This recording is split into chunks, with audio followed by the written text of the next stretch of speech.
Salam NKRI teman-teman semuanya. M. Kodari dan Zulfan Lindan membahas soal PKS dan PDIP.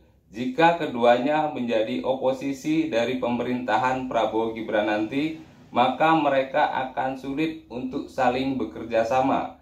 Mereka akan jalan sendiri-sendiri, karena yang satu melakukan pendekatan secara budaya, sedangkan yang satu lagi melalui pendekatan agama.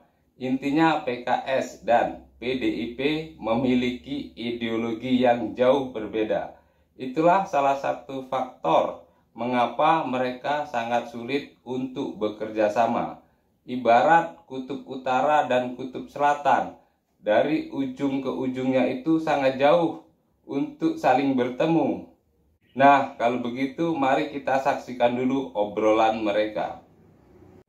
Nah, yang masih malu-malu kan PKS. Iya. Gitu. Jadi antara PKS dengan PDIP ini agak repot. Ya. PKS mau oposisi tapi nggak nyambung nih dengan PDIP. Iya kan? Iya. Kalau mereka berdua oposisi kan sebenarnya kerjasamanya kan sulit nanti. Sulit. Ya, jalan sendiri-sendiri. Iya. Mikir juga mungkin PKS ya. Gua oposisi bareng PDI. Koordinasinya kapan nih? Repot nih. Repot, ya kan? Pertanyaan saya, pernah nggak PKS diterima oleh Bu Mega? Nggak pernah. Kalau saya sih nggak takut nggak itu. pernah kayaknya, Bang. PKS ini kan paling anti dukun-dukun nih PKS. Nah, di PDIP kan banyak juga ada dukun-dukun kan.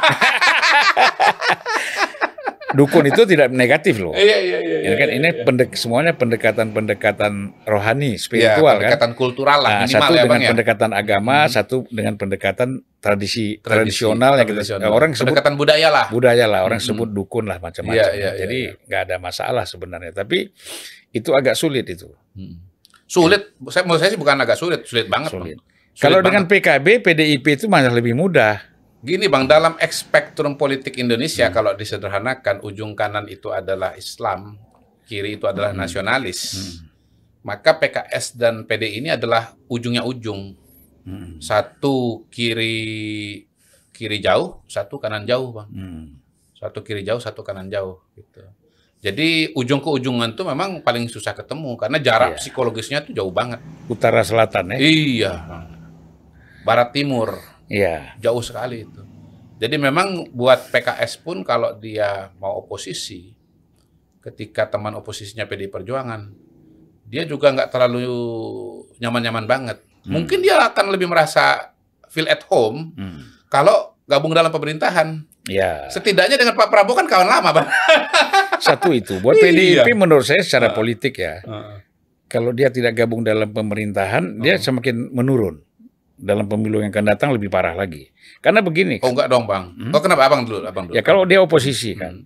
Kalau dia masuk dalam pemerintahan, ada kemungkinan dia bisa tetap mempertahankan sebagai partai pemenang. Tapi kalau dia tidak bergabung, ini bahaya sekali. Karena kan Prabowo incumbent. Terus? Di Indonesia ini kan incumbent, kecuali Ibu Mega yang kalah, ya kan? Incumbent kan Pak Jokowi, SBY itu kan terpilih semua. Iya. Iya kan? Dalam pemilu 2 kali semua kan. Iya. Nah, Prabowo ini kan kecenderungannya kalau dia maju lagi 2029, dia kan terpilih lagi. Akan kuat lagi dia. Akan kuat lagi. Oh, nah, PDIP ini makin lemah kalau dia tidak gabung. Oke. Ya kan? Mungkin nggak tahu pendapat. Walaupun kalau menurut saya begini, sebetulnya tergantung kinerja Prabowo. Memang nasib oposisi itu, Bang, dari pengalaman kita dan secara teoritik itu tergantung kinerja petahana.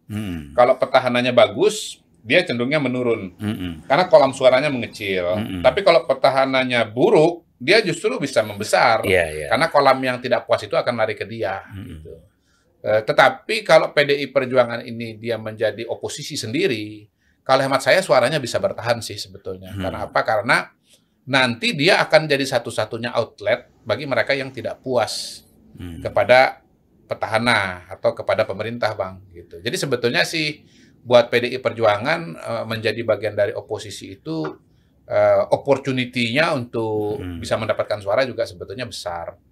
Dan mungkin itu yang menjadi dasar bagi PDI Perjuangan untuk kelihatannya ya dari trennya sekarang ini ya arahnya menuju ke oposisi. Jadi dia cukup punya keyakinan lah bahwa dia tetap akan bisa bertahan dengan oposisi itu. Iya.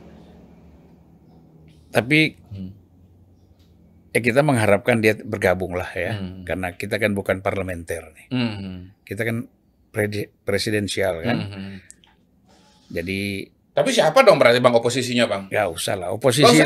Nggak usah ada oposisi. Tapi kali ini saya beda pendapat dengan abang. Nah, kalau saya bilang oposisinya itu di parlemen saja. Oke. Makanya harus didudukkan posisi.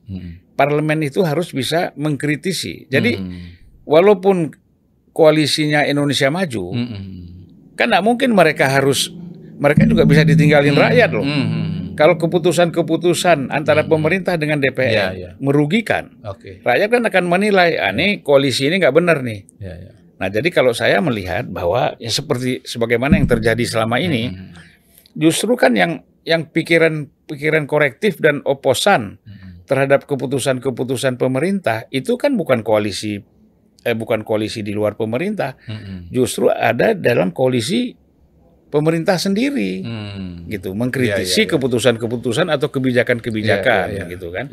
Makanya membuat undang-undang itu panjang sekali prosesnya. Ya, kalau enggak kan tinggal ketok, gua mayoritas. Apa susahnya kan gitu? Kan gini, koalisi pemerintah Pak Jokowi bisa 70%, 80% malah sekarang. 80%, ya kan? Kalau 80%, apa urusannya sama berdebat? Nah, terbukti. Perdebatan itu panjang di antara sesama partai koalisi.